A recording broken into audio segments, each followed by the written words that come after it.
నేను మాట్లాడే చివరి మీటింగ్.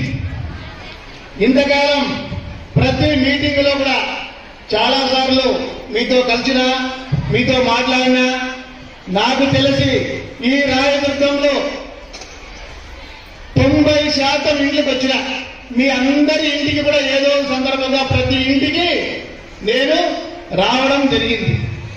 ఈ రాయదుర్గం చరిత్రలో ప్రతి ఇంటికి వచ్చిన ఎమ్మెల్యే ఒక్క రామచంద్రారెడ్డి తప్ప ఇంకా ఎవరికి కూడా సాధ్యం కాలేదు. చాలా మంది ఇళ్లలో పుట్టినరోజు జరుపుకున్నా వచ్చినా, నామకరణాలు జరుపుకున్నా వచ్చినా, ఎన్నిక తీర్చే కార్యక్రమానికి వచ్చినా, అమ్మాయిని కూర్చోబెట్టే వచ్చినా, శ్రీమంతాలంటే వచ్చినా, పెళ్లికైతే కూడా వచ్చినా, నేను చాలా మంది చనిపోయినా వచ్చినా, ఈ భుజం పైన కొన్ని వేల మందిని మోసిన నేను దినాలు కూడా వచ్చినా, ప్రతి కష్టంలో ప్రతి సుఖంలో నేనున్నా. రాయదుర్గానికి ఎంత చేయాలో అంత చేసిన కూడా జగనన్న ఇస్తేనే చేసేవారు అన్నారు. ఊరుకున్న వాడిని అనవసరంగా ఆ మాట మాట్లాడి నేను చెప్పినా తప్ప రైతో మీరే చెప్పండి. ఏది ఇచ్చినా కూడా ప్రభుత్వం అంటే ప్రజల కోసం ఉండేది ప్రభుత్వం, ప్రజలు కట్టిన పన్నులతో నడిచేది ప్రభుత్వం. ఎవరు చేసినా, ఏ ప్రభుత్వం చేసినా ప్రజలు కట్టిన ట్యాక్సులతోటే పన్ను చేయాల. అది వాస్తవం. రామచంద్రారెడ్డి ఇంటి నుంచి ఎవరికి తెచ్చిడు, గవర్నమెంట్ కూడా ఇంటి నుంచి తెచ్చిచ్చలేదు. ఇది వాస్తవం. ఊరుకున్న మనిషిని నేను చేసిన పనులు కొన్ని చెప్తే నీవేం చేతి నుంచి చేసినావా, జగనన్న ఇచ్చినాడని. నేనేమన్నా జగనన్న గారి తిండి ప్రజల డబ్బులే కదా అని చెప్పినా అది తప్పు కాదు. ఆ విషయంలో నన్ను నిట్టూరం చేయాలని ప్రయత్నం చేశారు, కానీ ఆ దేవుడు చూస్తున్నాడు.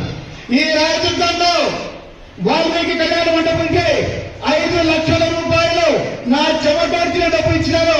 అవునా కదా? అదే దగ్గర వాల్మీకి కళ్యాణ మండపం 5 లక్షల రూపాయలు.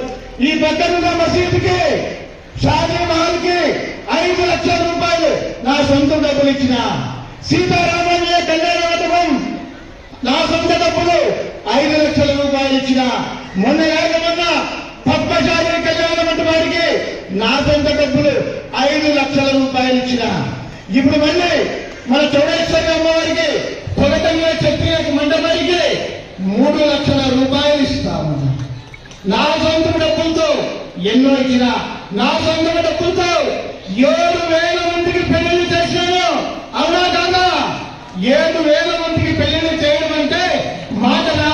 న్యాయంగా నాకు డబ్బులు ఇవ్వలేదు. మొదటి 1-2 సార్లు జనార్దన్ రెడ్డి ఇచ్చినారు, కానీ ఆ తర్వాత ప్రతిసారి నా డబ్బులతోనే చేసిన. ఇక్కడ వేల మందికి కళ్ళు ఆపరేషన్ చేయించిన. ఎవరి డబ్బుతో, ఎవరి దగ్గర డబ్బులు తీసుకోలేదు, నా డబ్బుతో నేను చేసిన. కరోనా టైంలో నేను నా మిత్రులు కలిసి గవర్నమెంట్ ఆసుపత్రుల్లో భోజనాలు కూడా పెట్టాం. ఎవరు మర్చిపోలేదు. ఎవరు చనిపోయినా ఆ కుటుంబం కష్టాల్లో ఉంటే, గోపిరాని మా కార్యకర్త చనిపోతే 3 ఆడపిల్లలకి చనిపోయినప్పుడు కూడా 5 సంవత్సరాలు ఇక్కడే ఉండి మీ కష్టసుఖాల్లో ఉన్నా. కరోనా టైంలో ఎన్నో కష్టాలు పడ్డాము, ఎంతమందిని పోగొట్టుకున్నాము, ఎవరు తిరిగి చూడలే. కానీ కరోనా టైంలో మొత్తం ఇక్కడ ఉండింది. నేను నా భార్య ఇక్కడే ఉండి ప్రజలందరికీ సేవ చేసుకుంటూ భయపడకుండా ఉన్నాం. నాకు కరోనా వచ్చింది, నా భార్యకు కరోనా వచ్చింది, నా కొడుకు కోడలు కూడా కరోనా వచ్చింది, అయినా భయపడలేదు. రుణం తీర్చుకుంటానని చెప్పి దైవ సాక్షిగా చెప్తా ఉన్నాను. మేమందరూ కూడా మీ అందరికీ మంచి కావాలని మనసారా కోరుకుంటూ మరొకసారి మీ అందరికీ చేతులు జోడించి నమస్కరిస్తూ ఉన్నా. థ్యాంక్ యూ, ధన్యవాదాలు అందరికీ కూడా. Thank you. నమస్తే అమ్మా, నమస్తే నమస్తే నమస్తే. కానీ బెదిరించి భయపడించి నీ పొద్దులు రావాలా, సాయంకాలం లోపల రావాలా, రాకపోతే నీ కథ చూస్తాం, నీ అంత చూస్తాం, నీకు ఇన్ఛార్జ్ పెడతాం. దయచేసి అలాంటివి వదిలిపెట్టండి. ఈ రోజు నాకు లాస్ట్ కావచ్చు, రేపు పొద్దున మీరు ఒక రోజు లాస్ట్ అవుతారు. ఎవరైనా ఎమ్మెల్యేగా ఎన్నేళ్ళున్నా కూడా ఎప్పుడో ఒకసారి మాజీ ఎమ్మెల్యే కాక తప్పదు. ఈ అధికారం ఎవరికి శాశ్వతం కాదు. కానీ నేను చెప్తున్నా మీ అందరికీ ఒక మాట ఇస్తున్నాను. ఎమ్మెల్యేగా ఉన్నా ఉండకపోయినా ఈ రాయదుర్గంలోనే మీకోసం ఇక్కడే ఉంటాను. ఎప్పుడు ఏ అవసరమైనా మీ అన్న ఉన్నారు, మీరు మీ అన్న ఇంటికి ఎప్పుడు రావచ్చు. ఈ విషయం గుర్తుపెట్టుకుంటుంది. ఈ రాయదుర్గంలో నన్ను గుర్తుపెట్టావా, నేను ఎవరో అని అడగవలసిన అవసరం నాకు లేదు.